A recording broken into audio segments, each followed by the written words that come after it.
Good morning, everyone, and welcome back to Coffee and Headlines, our morning get together live here on Facebook, where we take a look at news, at headlines from our city, from our state, from our country. We take a look at your questions, your ideas, your suggestions on how to best connect with each other and with our city and with our culture and with this country as a community of English speaking locals. Today is Wednesday, July 13th. And it is a pleasure to get together with you. Two questions are really, really on my mind. The first one is, how many showers did you find yourself taking yesterday if you are here in Puerto Vallarta and have been enduring the heat and humidity as I have? I ended up taking 3 just because. And it's not like I was all over the place or anything. It's just been schwitzy. And the second one, this is just out of curiosity as well.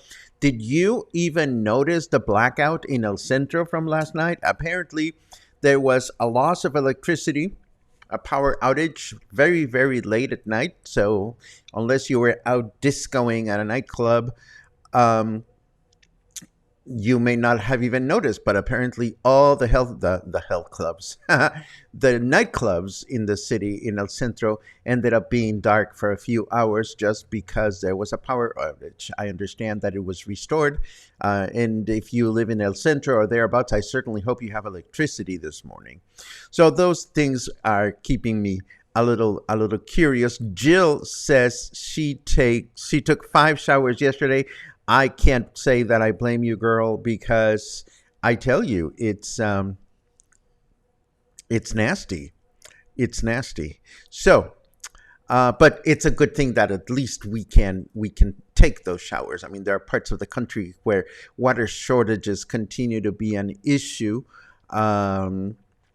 There is a Mexican band called Maná. You may have heard their music.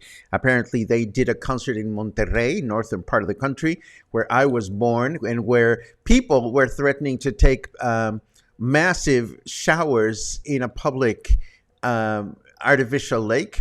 And apparently, Maná was doing a concert in Mexico, in Monterrey, and they changed the lyrics of one of their songs to try to make fun of the situation. And the lyrics were something along the lines of, I wish I could live without water. And the audience didn't think it was funny, and they ended up getting totally booed.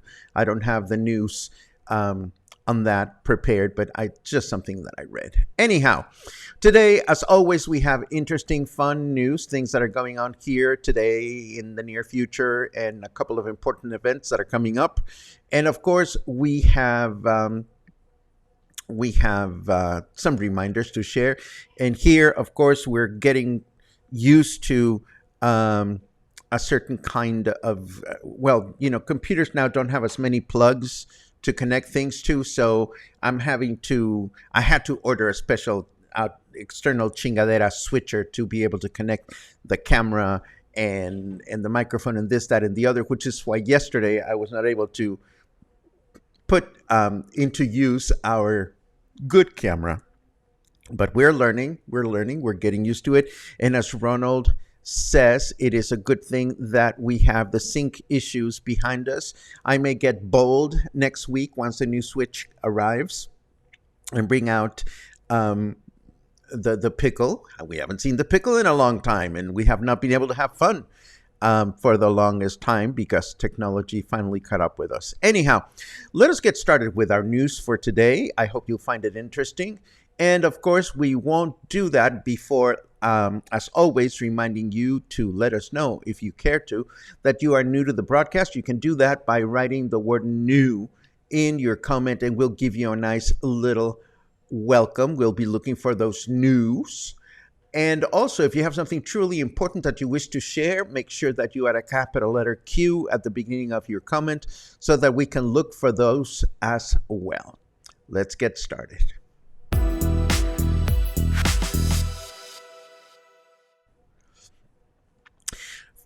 A next question. Do you recognize this downtown facade? This happens to be the backside of Puerto Vallarta's emblematic 20 de Noviembre Elementary School, which is currently being remodeled. You probably, or you may have noticed or not, all the remodeling is going on inside of the school, so you may not even know that it is being remodeled. In this news note, we learn that the work has only advanced by 30%, but it is expected that the school will be ready for operations by the upcoming school year, which begins on the 29th of August. It had been 2 years since the school teachers and officials, along with parents, began making an appeal to the state government for improvements in the historic structure, and finally, the budget to improve it became available. And of course, this is excellent news. Hold on just a second. There you go. Moving right along, do you remember high temperatures in May? For me, the summer weather always seems to be like a blur because once it starts getting hot, it starts getting hot. But interestingly enough, according to this news item, some parts of the country during the month of May registered temperatures as high as 48 degrees Celsius in parts of Nayarit, Chihuahua, San Luis Potosí, and Guerrero, breaking records, temperature records that go back as far as 1953. Meanwhile, here in Puerto Vallarta, we continue to wonder what happened to the rain season because we're supposed to be in the middle of it, but it's not like we're getting a lot of rain. And I sure wish we had more rain because it just tends to lower the temperature a little bit more. There's nothing worse than being in the middle of the summer and feeling totally hot. And then, of course, then you have to ride the city buses. And the lack of city buses or city bus drivers continues to be a source of concern for health authorities, as crowded buses are an easy place to contract COVID. To that effect, the state's transportation secretary has reached out to Unibus PV, the company that provides our city bus transportation service, to have them increase the number of units during the summer vacation period. Both authorities and the bus company rely on the cooperation of city bus users to follow the current health-related mandates and wear a face mask while on the bus. And of course, we continue to recommend that if you are about to board a city bus that is too crowded for your personal comfort level, simply wait for the next one. Because even if you take COVID out of the equation, this time of year, there is nothing more uncomfortable than sweating in a very crowded city bus. At least that's the way I feel. Moving right along. So you want to open a bar. Well, to open a bar, you need a liquor license, and liquor licenses have been expensive and difficult to come by as the municipal government has not granted any new one for years, at least not legally anyhow. But after a long period of no new liquor licenses, the city has apparently reinstated their liquor license council, which is headed by Mayor Michel. But of course, you have to wait for your turn. At present time, there are 114 requests for a liquor license that are waiting for an evaluation. All of these, and of all of these, rather, 61% are requests for new licenses or to open new bars, while the rest of the requests are modification to existing permits, which can be anything from a modification to a change of address. And this reminds me that I wanted to ask you about a restaurant called Guarique.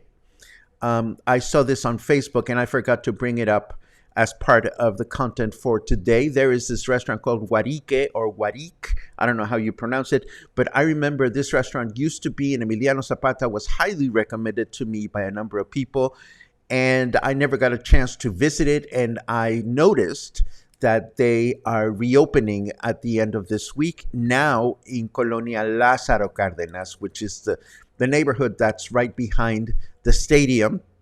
So I have to say good for them, I suppose. And I wonder if anybody knows this restaurant, if you can recommend it, if you know the owners. And I'm wondering, and this is just curiosity, if they moved to a different neighborhood because Emiliano Zapata has become too expensive, or if it was a matter of choice, or what happened.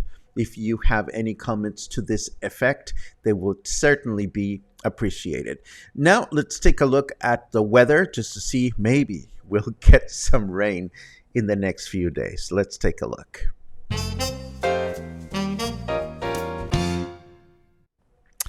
Aha. Our weather says, I'm just making things up as I go along here. Well, if that's the case, snarky weather, kindly make up a little bit of rain for us here in Puerto Vallarta. It does say that we have a 15% chance of rain. We are now enjoying 27 degrees. Humidity is at 86%, a usual high for this time of year, of course. And we are now enjoying a temperature of 80 degrees Fahrenheit, if 80 Fahrenheit is your cup of tea. Our weather forecast for today, possible light rain and humidity throughout the day with a high of 30 and a low of 25. Tomorrow, Thursday, rain until morning, yay, starting again in the evening with a high of 30 and a low of 24. Again, if it's going to rain, I hope it rains copiously, like a lot of rain. And then on Friday, more rain and humidity throughout the day with a high of 30 and a low of 24. So Logan sends me this cute message this morning. It's like, whatever happened to the summer rain? And I said to him, well, maybe it was sent to Monterrey, where they didn't think it was funny that Maná was making fun of their lack of water. But what can I tell you? Let's see what else we have. Boom, pum, pum, pum, pum. Yes. My goodness, I still don't have all my switches where I want them to be. There we are. I wanted to give you news of an important trail running event that will come to Puerto Vallarta at the end of October. This will bring to our city a huge number of professional and amateur runners from all over the world. The event is organized by the UTMB World Series, and UTMB stands for I have no idea. I was going to make something up on the fly, but I have no idea what it stands for. But it is a qualifying event for a major finals trail running event that will take place in Mont Blanc next year. Puerto Vallarta will be the only Latin American city to participate in this major event. And if you're curious about what UTMB stands for, then like me, you can go to their website and find out more information. Although I took a quick look at their About page and I tried to find a breakdown of what UTMB means, and I just couldn't find one. Now, I want to show you something spectacular, and this would be the Matute Lemus Bridge in Guadalajara. Isn't that just gorgeous? This is a beautiful suspended bridge that is part of one of Guadalajara's most important throughways. And the reason why I'm showing you this bridge is because some influencer decided to, well, let me start from the beginning. When people tell me, oh, Paco, you are an influencer, I cringe. I cringe because, yes, there are people that use their platform to do all kinds of important things, but we also know of so many influencers that end up doing things that are irresponsible or reckless just to get more views. And we have heard all kinds of stories here and there of influencers that have gone too far in their attempts to find popularity. And of course, this happened in the city of Guadalajara when this guy called Fofo, or at least that's his nickname, that's the guy on the right hand side, that would be um, Fofo Marquez. And this guy took it upon himself to, in the middle of the night on July 8th, that was my birthday, he took it upon himself to close down that gorgeous bridge with top of the line cars. Why? Just so that he could get out of a car and he could film himself dancing and carrying on. Yes, that was the whole reason why he did it. And he said so in the video, apparently. Check it out. I just closed traffic in one of the major roads in Guadalajara, and I'm doing it because I can. And apparently, nothing was done by the city, but although the video went viral. And on the left side, we can see Mayor Lemus on the left side of the screen. This is the mayor of Guadalajara.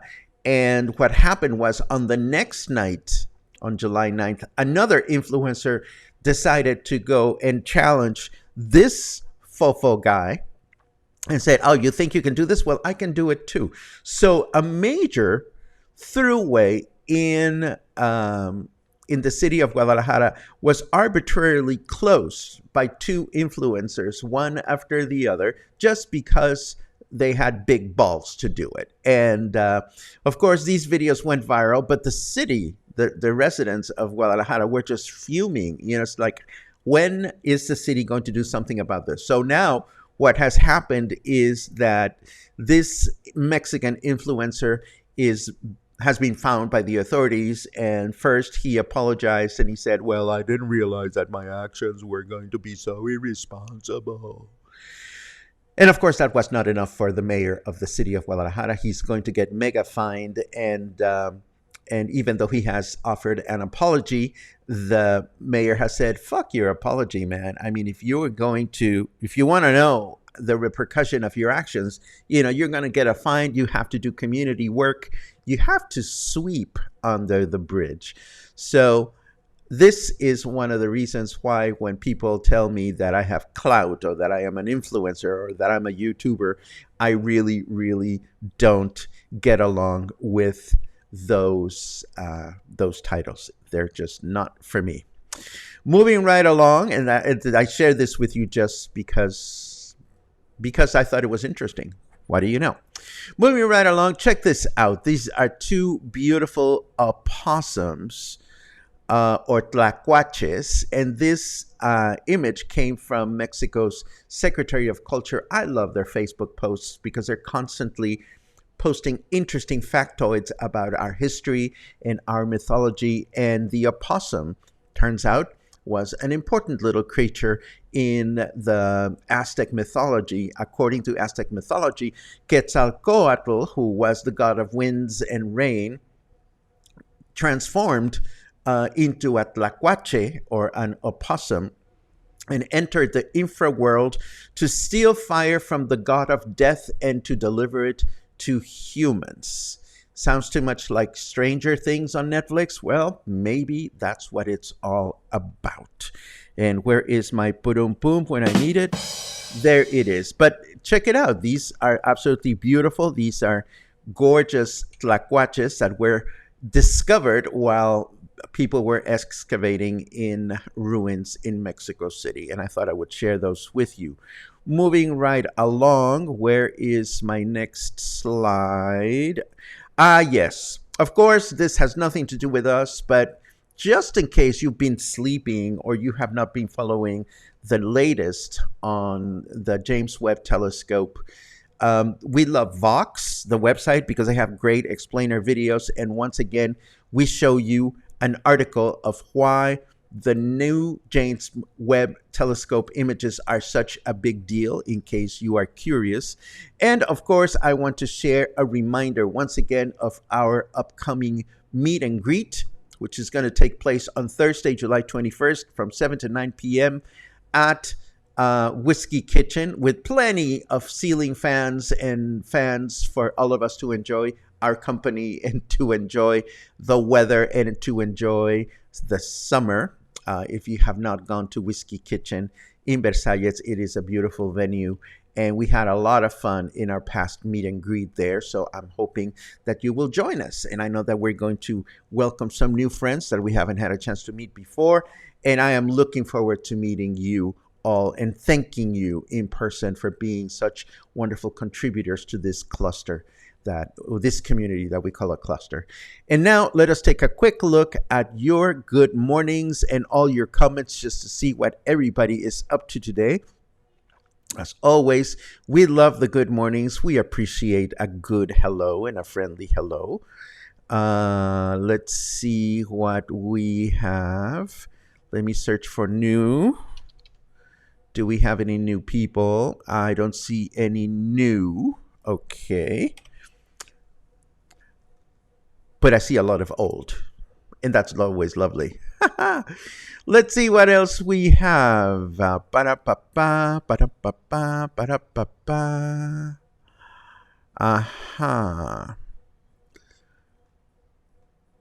Good morning, good morning, good morning, good morning, good morning, good morning.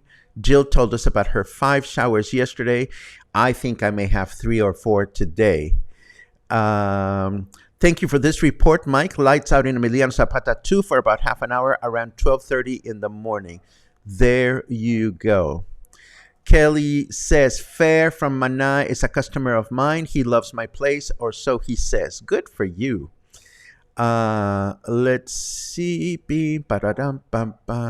Oh, Christy has a new critter to look after, a single baby squirrel. We want to see photos. We want to see video. You know that we love following your critter adventures, Christy, or at least I do. So if other people in the cluster don't, I do appreciate very much when you are looking after little critters. I find your work absolutely fascinating and wonderful.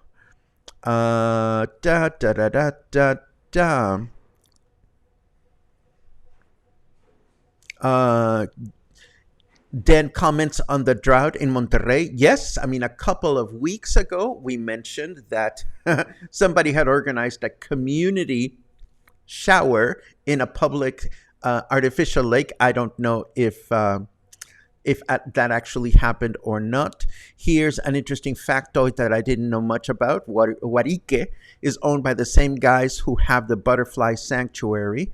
That's interesting news. Then Michael, hello Michael, it was so great to see you the other night.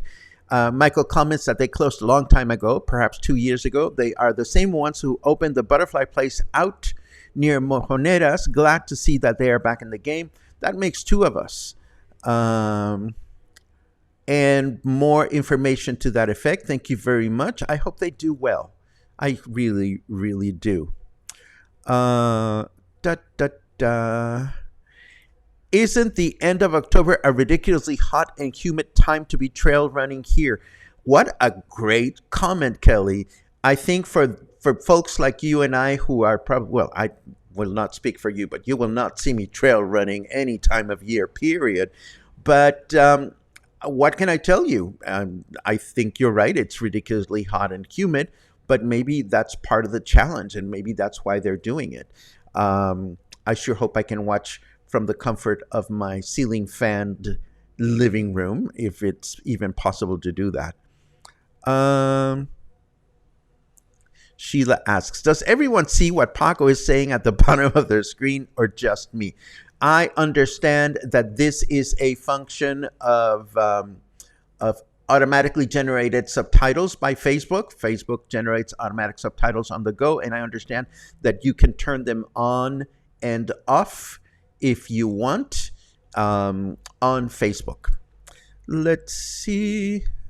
Oh, now that's really magical. Raymond says that the words appear before I say them, and that would be really bizarre. I don't have that kind of power to make something like that happen. That's for sure. Yeah. Do, do, do, do, do, do. Rod says the space images are fantastic. Aren't they? I am just so fascinated by it all. I really are. Let's see. James Webb Telescope makes me think of the Expanse series. So sad it is canceled. I agree with you, Sheila. The books are phenomenal, and the series has been one of the most amazing space operas. I am so glad that Amazon picked it up when they did, when it was canceled from, I think it was it Netflix where it was before? And I strongly recommend it. Strongly recommend it. So, we are a nice good morning from Dale. I am putting my present. Dale gave me a bookmark for my birthday, and I'm putting it to good use in my reading. I'm reading the Puerto Vallarta from my memories book right now, so that I can learn more interesting things to share with you. And I am using that beautiful gift that I got from Dale. Thank you so very much. And this, of course, brings us to the end of today's broadcast. As always, it is a pleasure to read your comments, to learn from you, and to have reasons and interesting things to go and explore after each broadcast. So thank you very much for being with us today. It is a pleasure, as always, and I hope you will stay cool. I hope you will have access to either a nice swimming pool or an air-conditioned room, or just shower and enjoy the heat. And I will see you again sometime in the near future, maybe even tomorrow. Have a great day.